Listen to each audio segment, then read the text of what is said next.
Hello everyone, welcome to Changing the Game. Today I have a very special guest, Yola Bakker. I was sharing with Yola that I'm very impressed with her bio, so I'm actually intrigued and curious. So I'll give you guys just a hint to it, and we go straight to get to know Yola.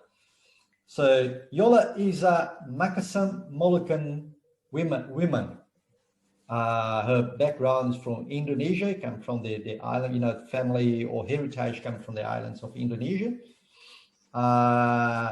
And she defines herself as a creative spirit for change with an incredible diverse array of intersectionality, which in itself, boom, I have questions about that, Yola. And she lives in the Pilbara region, and she's pretty much has a career in the artist industry, but she found her way into the resources sector, which is another curiosity I have on how you got that. So without too much about her bio, let's go into it. Welcome, Yola. And Yola, would you mind share a little bit more about yourself? Hi, Wilson. Thank you so much for the opportunity, and it's so great to meet you. And it was really great chatting to you just before. Clearly, there are lots of synergies between sort of what you've experienced and how, the kind of growth that you've experienced in your life, similar to myself, and how that shapes us, I guess. I am Territorian born and bred, so I grew up in Darwin. My mother migrated over to Australia before I was born, and so I was very privileged to have the upbringing that I did have in Darwin. It was a very multicultural community. I went to a college that had lots of community children come in from the Aboriginal communities surrounded, like in the territory. And my father spent quite a lot of time working in the bush. So I always had a strong connection to the country, to the land, to the bush. And it wasn't until I sort of moved over to Western Australia, I think I took that for granted. I thought everybody had that kind of upbringing, I guess, and it wasn't until I came over to Western Australia to this kind of environment where I realised that wasn't the case at all. And yes, I'm currently in the resource sector, transitioning out of that soon, which is really, really exciting. The role that I'm in at the moment is a very challenging role. We work across 22 mine sites, essentially Rio Tinto and BHP mine sites, in efforts to reunionise those sites that were previously completely deunionised, which meant that mining companies were effectively doing business however they wanted to, and so issues like safety and compliance and whatnot were at the forefront. But creative industry has always been my passion. We were talking before about the education system and schooling, and at this stage of my life, now that I reflect on what it is that I got from school, it's really sad to say that the one thing that I got from school was how to learn. I learned how to read and write. That was about it. In terms of my determination and my confidence and my capacity to think critically and really look for low layers that are projected upon us by society and by constructs of the patriarch and colonialism and whatnot. That all came from my creative practice. So being a dancer right from the young age, I was trained in classical RAD ballet, classical Indonesian dance, contemporary, and so all of my grit and my determination and my capacity to to be what I am today came from the arts, and I carry that with me always in whatever spaces that I work through, and more recently it has been poetry and photography and image and design and that kind of thing. But I love how movement and words and, you know, story make people feel and drives change. That's very interesting. So what I'm hearing and I like a lot is that you mentioned that you did have that sort of you know, basic literacy coming out of the traditional school, but then went to learn in real life the real skills that you carry with yourself.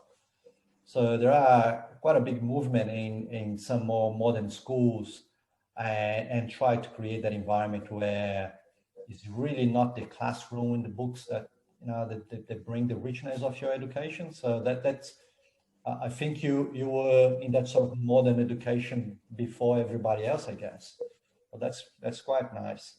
So look, you did mention about the work you're doing, and I guess the work you're doing with the union. So you mentioned in your bio that you are the first ever women employed by the Western Mine Workers Alliance. So how I have two questions actually. One is, what does an artist do in a union group? And the other one is that experience of being first woman in the group, how that affect, you know, the people that work with you in that environment. So yeah, the union work is, you know, so I guess going back a couple of years ago, I founded Lana because everything that I'd recognised in terms of what was lacking around me in relation to what was needed on a ground level for people to be able to formulate solutions. And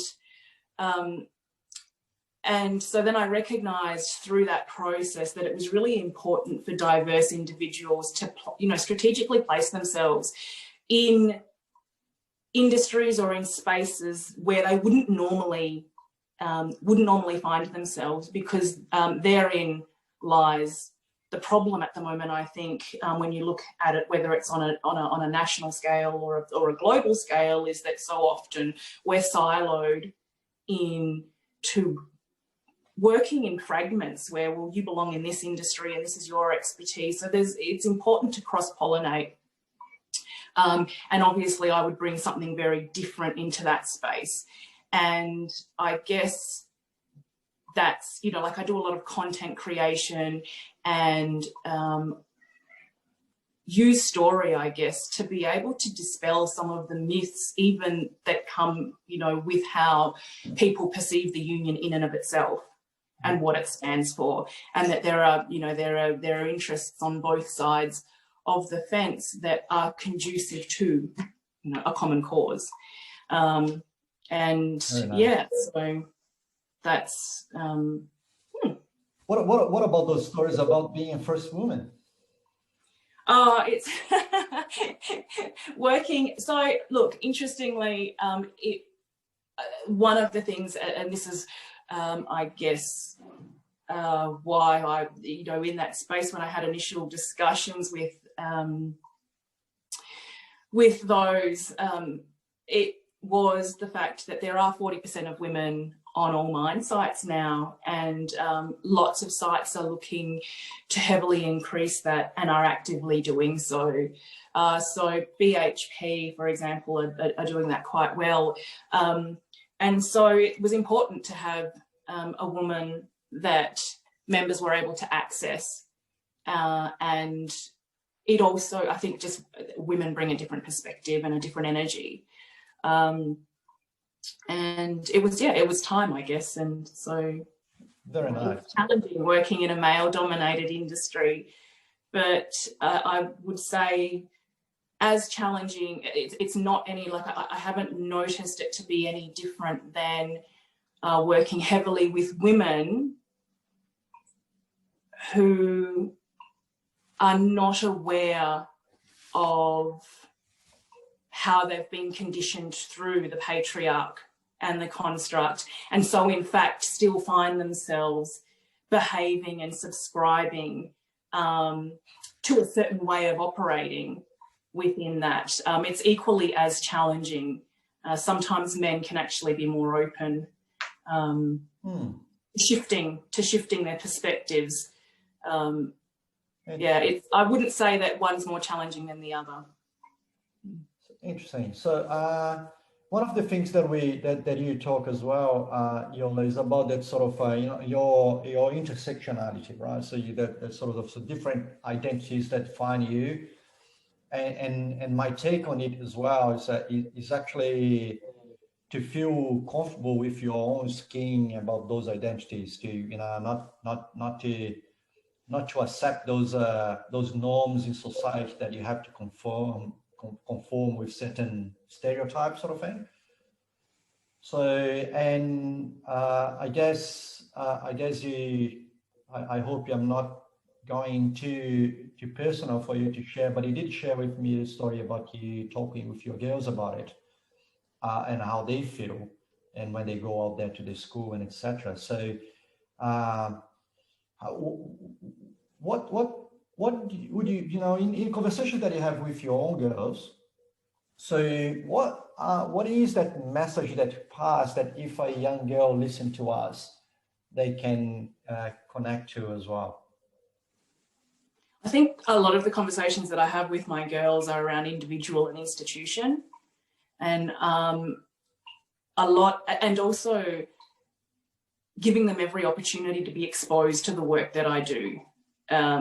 So particularly, so I guess through founding Lana essentially encompassed everything, all of those intersectionalities, I guess, that I was talking through with you previously. So establishing, going through all of the work of establishing a program suite that encompasses, the movement and the dance techniques to instill into workshops, the poetry, consultancy, offering that consultancy around EDI, around equity and diversity and inclusion. And what that looks like in a practice.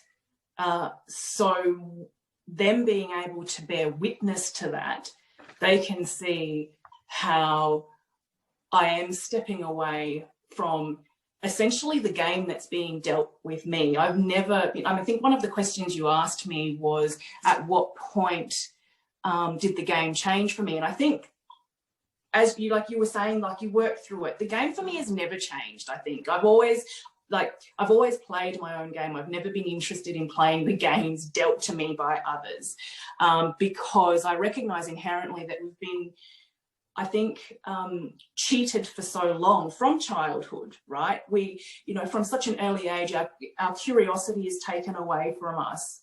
Our play is limited. Our capacity to sit comfortably in boredom and allow our imaginations to do what is natural to us, that's taken away, that's managed at such an early age. And so I guess with my girls, it's important for them to see that I'm still doing that at this stage of the game. That has never been something that I've allowed to be restricted. And I take full ownership and accountability of making sure that every day that I show up, whether it's on a mine site or whether it's in a dance rehearsal room or whether it's with a group of youth, or whether it's on a panel that we sit on to talk about adjusting, industry change in a community, all of these different levels that I'm working on, this doesn't change.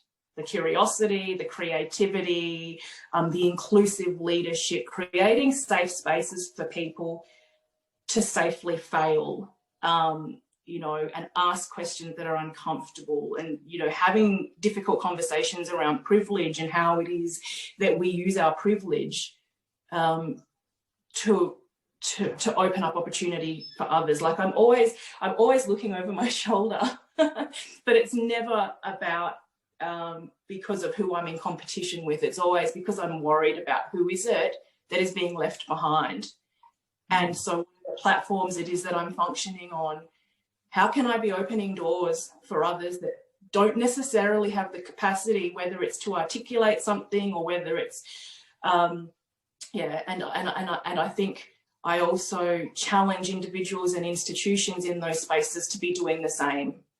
I get sick of hearing people say, well, that's not the way it's done, or this is, you know, what the regulations say. Oh, okay, well, so why don't we look at how we can change that? Yeah. So it's very interesting. There are two things that you mentioned that you know, that comes along as a trend in certain characteristics. One is your perception of privilege. So we have been talking about that with almost every single guest that we have in the Changing the Game.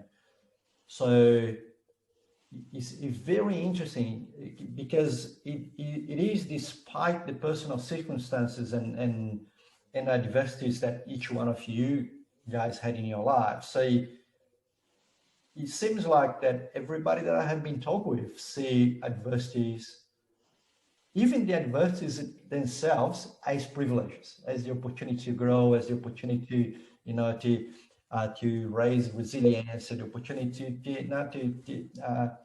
and tools, you know, as a privilege to be given tools to deal with the game. So the other thing you mentioned as well is that when you respond to the question about when is that you change the game for yourself, and you respond with that idea of, well, there is no such time. So I have been always changing the game to an extent where changing the game is actually my game. 100%.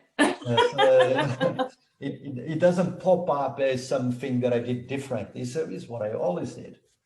And that's very common with people that has that sort of creativity, the, you know, entrepreneurs, and that's those sort of profiles. You can see these characteristics. That's very nice to hear.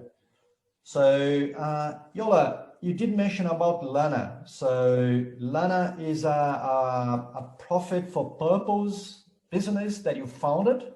Can you explain a little bit more to us what it is and who are you looking for to get involved with it? Yeah, so Lana is it's a profit for purpose. People solutions to place problems from the ground up is essentially our vision. We are three incredibly talented women. So myself, Fiona Gasky, who is based over in Queensland, and Karina Hutchison, who is here in Western Australia also. We've all got an element of creativity. So myself, as I was saying, dance, performing arts is my background, more recently poetry and writing. Fiona, her creative background is opera and ballet as well.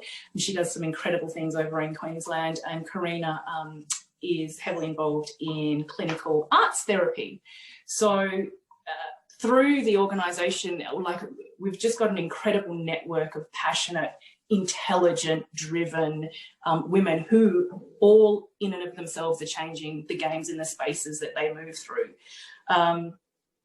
Some stuff that we're working on at the moment, you know, like I talked before about our social impact projects.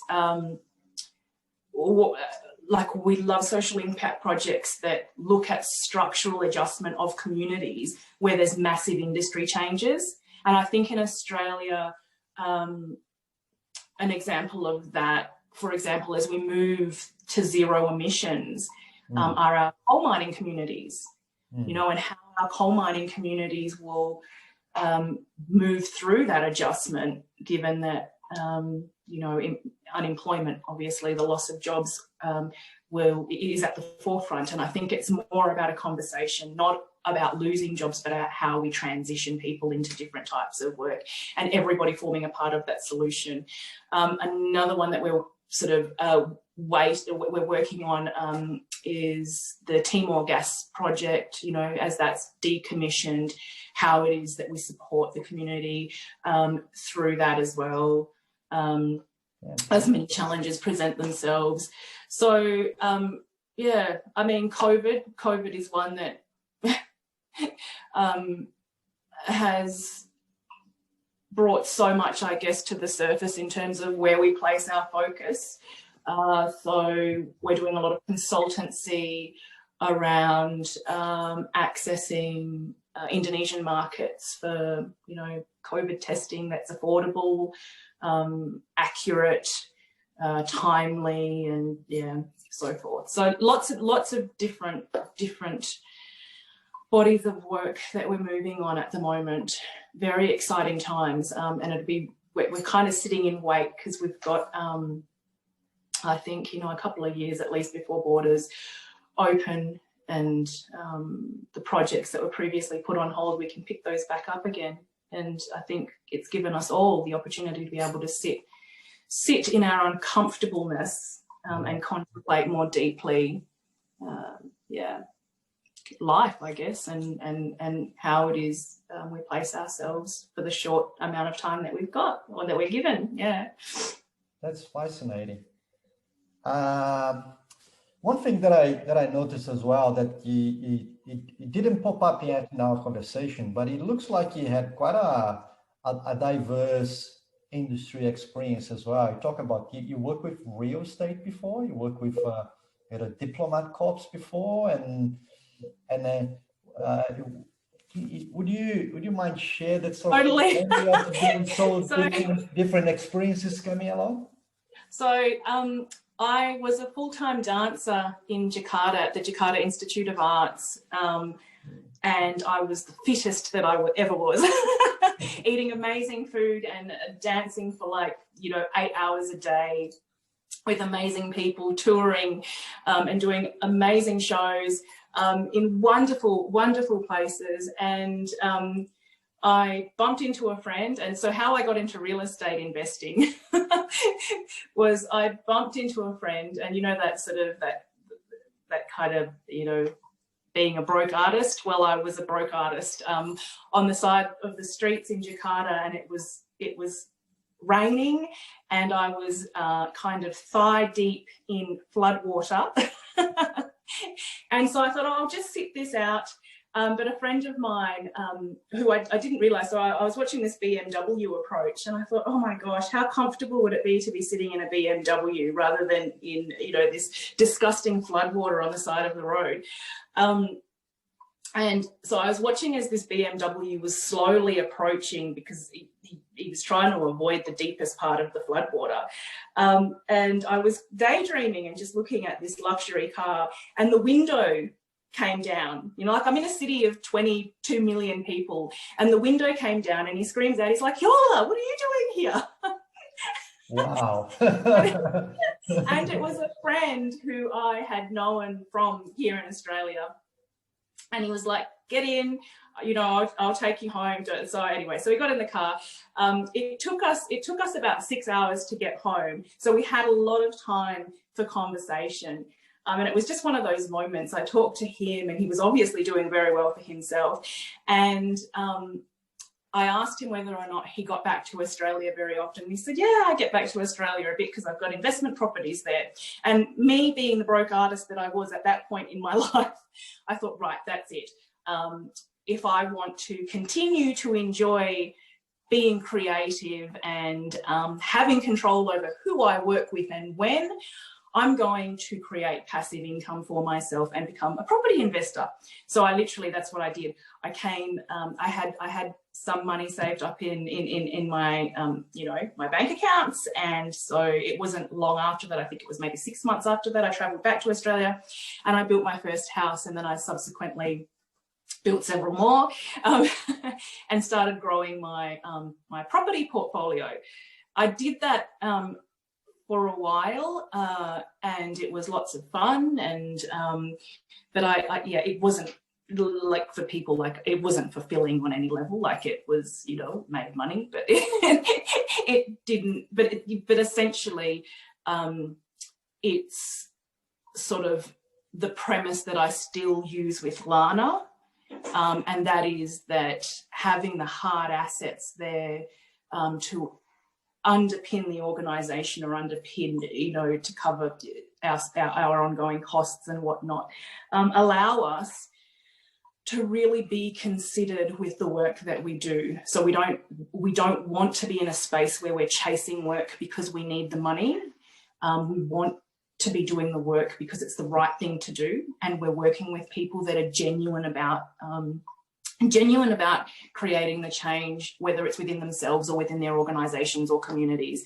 I will not work with people that are there to tick boxes and just get themselves over a line or make themselves look good at like at a really shiny policy kind of decree level. It has to be about the ground up or the in out, not the other way around. Yeah. So so the consular corps. So when I came back and started investing in property and constructing houses, I was working for the Ministry of Foreign Affairs, the Indonesian Ministry of Foreign Affairs, and I was based at the Indonesian consulate up in Darwin, and that was also an incredible body of work. So I don't know if, like, we went through a period of time in the early 2000s in Australia where, illegal fishing boats fishing Australian waters by Indonesian fishermen was a huge issue politically. So that was a huge body of work that I had the privilege, and like we talk about adversity being a privilege, that I was involved in, because I was able to just meet some incredible people on the ground and really drive change and see how that worked on that level. It can't come from a top-down approach. It does, and it did have to happen from within the villages, that education piece and meeting people where they are on their level, to understand what where the common interest is, because there's always going to be, meeting points that you can sort of massage out and work. Yeah. Yeah. And so find myself in very interesting places. I'm very happy that I asked that question, because that story is priceless. The story of being in Jakarta on the street during a flood, raining, sort of and suddenly is your friend that's in the nice BMW coming along. So it's incredible how these stories, that how we do have in our lives these things that doesn't make sense, isn't it? These things that happen out of nowhere, where it's the most unexpected, and take you in a different journey, by the way. So I'm particularly happy with you sharing that story, because I can visualize that. It was the 5-ish years ago. So I got a stint with our company to go to Indonesia, try to do business there. So I went to Jakarta a few times myself, and I did have the pleasure of being in a car for 6 hours going to the airport, to the CBD, because it was raining, it was flood, it was the traffic jam, and etc. I learned so much, and by the way, there is one thing that I rarely share, but coming from Brazil and thinking about a city in Brazil like São Paulo, and I could see Jakarta and São Paulo as a very similar place. So it's the contrast between the big business buildings and shine and etc. And in the next street, you have lots of people in the street. It's that sort of informal jobs or unemployment, and at the same time, doesn't look like those people in the street they look happy. They living their lives. It's simple, it's nothing flash, but they living their lives. They're having their time, and I could see that contrast of a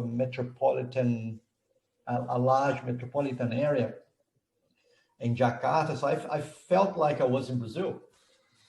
So it was and that's something that you touched on, right? Because so much of my family, that's precisely it. Just how happy people are with so much less. And then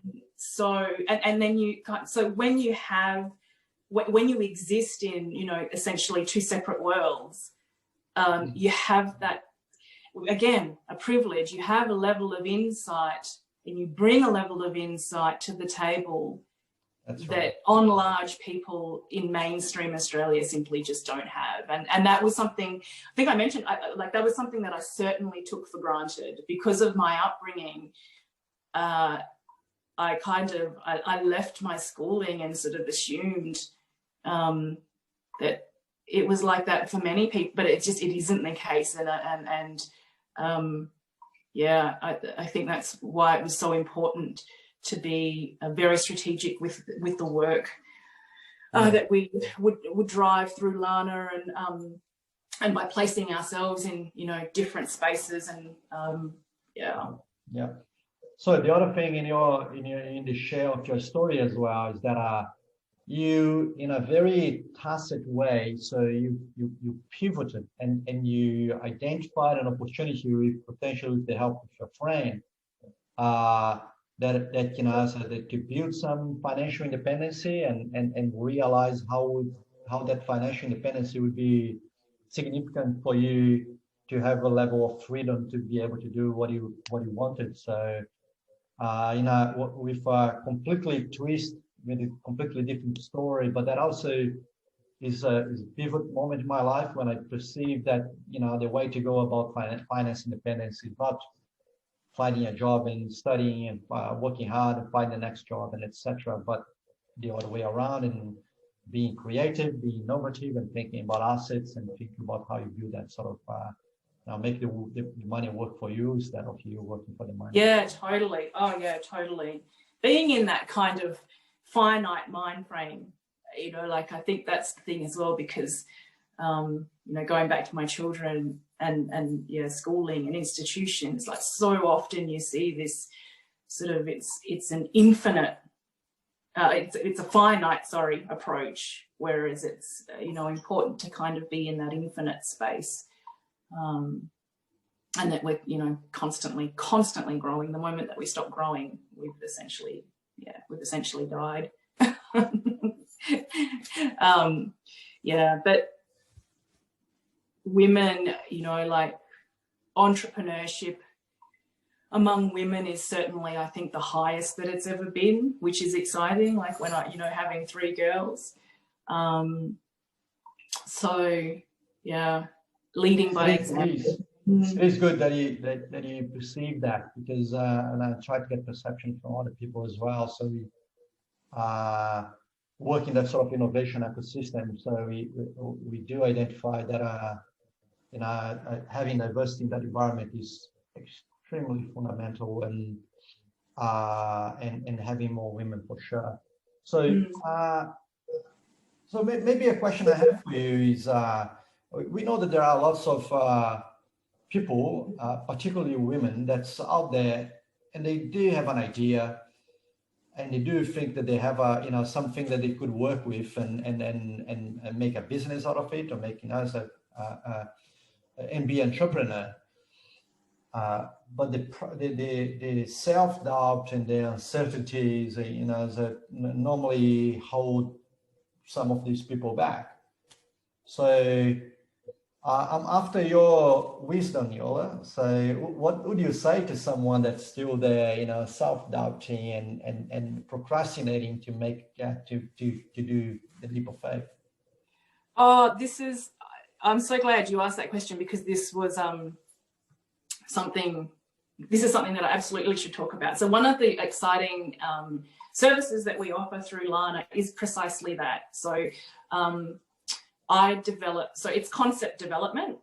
Okay. And I will essentially, we have an amazing capacity to be able to extract the ideas and the thinking out of young women who are precisely in this space, and turn it into something that is tangible for them to be able to move forward with, in terms of whether it's they need to find partners or collaborators, or essentially just be able to get their thinking down on paper visually, whether it's the right words, whether it's the right diagrams, so that they can articulate in a way, because that's something that people really struggle with. And so the Lana pitch documents that we do, we had an incredible woman 2 weeks ago who pitched her idea to us, and we were able to produce that for her. And it's an incredible idea around, you know, an online fashion platform in a way that is environmentally friendly. And just so many of the problems that she was able to identify in society, and what her idea, how her idea solved so many of those problems. We sat with her for, I think it was an hour and a half, and yeah, our process is we go backwards and forwards several times, and then she was just blown away by what it was that we were able to produce for her. And so I'm really excited to see where she will go with that. And yeah, it means that she has something now that she can, it's basically a blueprint, a document by which she can go away and start building her business. Whether it's the branding, whether it's having an online presence, it's the strategic plan, the marketing plan, all of that kind of stuff. So yeah, and it has been predominantly women, young women. So that's super exciting. One of the things that we've identified is that particularly diverse young women, where is the access for support to women such as this? Like, we see so often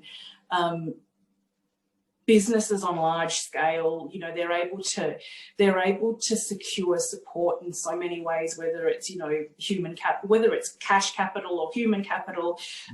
Where is the support for women, you know, that are in this game, and have the innovation and the thinking and the ideas and the creative capacity to be able to really do that. It's that's what's really lacking. So certainly a space that we're interested in, and really look forward to supporting more and more women in that process. That's so good. So yes, there has been a common conversation as well about access, as opposed to just talking about equality, but then right access. So that's a recurring conversation that I'm having these days. So that's pretty good. So remember I mentioned in the beginning, so 30 minutes fly. Yeah, no, not at all. So we actually way past, because it was good, the conversation. I love it. So it's funny because, you know, every new question and we float a new story. So that's pretty good. So Yola, it has been great to talk with you. So I think I'm 100% sure that there are people that watch this or listen to this, they'll get a lot out of it. So I'll make sure that I try to reach out to most people we can. So thank you very much. No, thank you, Wilson. It was so nice to meet you. And I look forward to, I'll be in Perth next week. So if I've got time, I will 100% reach out. I would love to meet you and have a chat. Yes, for sure. Yeah. Like, what does your week or your day look like? Are you a Monday to Friday kind of, or are you sort of flexible? So I do have lots of flexibility in my calendar. So it's just a matter of us. Yeah, brilliant. Connecting and see where we go from there. Yeah, no, sounds wonderful. Good. So everyone, this is changing the game. You see what we get. So I actually had a conversation with an amazing woman, and I also made a coffee. So I'll have a coffee for free because it's on her. So thank you very much for watching us, and thank you again, Yola, for sharing your stories with us. Thank you, Wilson. Appreciate it.